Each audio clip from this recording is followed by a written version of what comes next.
ఈ కుటుంబ చట్టాలు, దేవుని యొక్క లేఖనాలు కుటుంబం కొరకు ఏం చెప్తున్నాయి, ఇవన్నీ కూడా మన యొక్క రిలేషన్స్ అన్ని దేవుని యొక్క స్వభావము, దేవుని యొక్క విధానాలు, ఆయన ప్రత్యక్షత, సంఘం యొక్క విధానాలు వీటి చేత కడగబడాలి.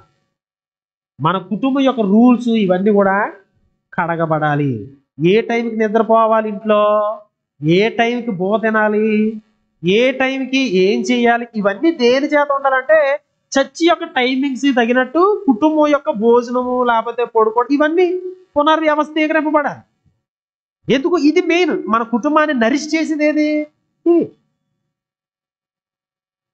సో కాబట్టి అవే మేము ఇప్పుడు మనకి 7 గంటల నుంచి 8 గంటల వరకు ఉంటుంది. చాలా చర్చలు ఏంటంటే 7:30 నుంచి 9:30 వరకు ఉంటుంది. దాన్ని బట్టి ఏం చేయాలి, ఆయా సంఘాల వారు ఆ టైమింగ్స్ తగినట్లుగా వాళ్ళు ఏం చేయాలి, వారి భోజనపు వేళలు, వాళ్ళ కుటుంబ ప్రార్థనా సమయాలు, లేకపోతే ఇంకోటి ఇవన్నీ కూడా స్ట్రక్చర్ చేసుకోవాలి.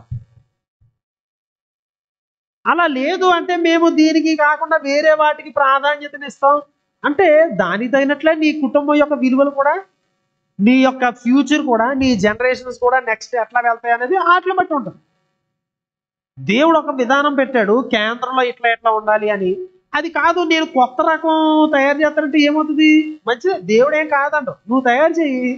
ఏమవుతుంది? నీ ప్లాన్స్ అన్నీ ఎప్పటికీ ఫెయిల్ అవుతాయి.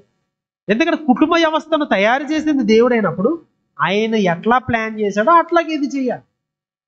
అట్లా కాదండి అంటే నువ్వు ఏదైనా చేయొచ్చు.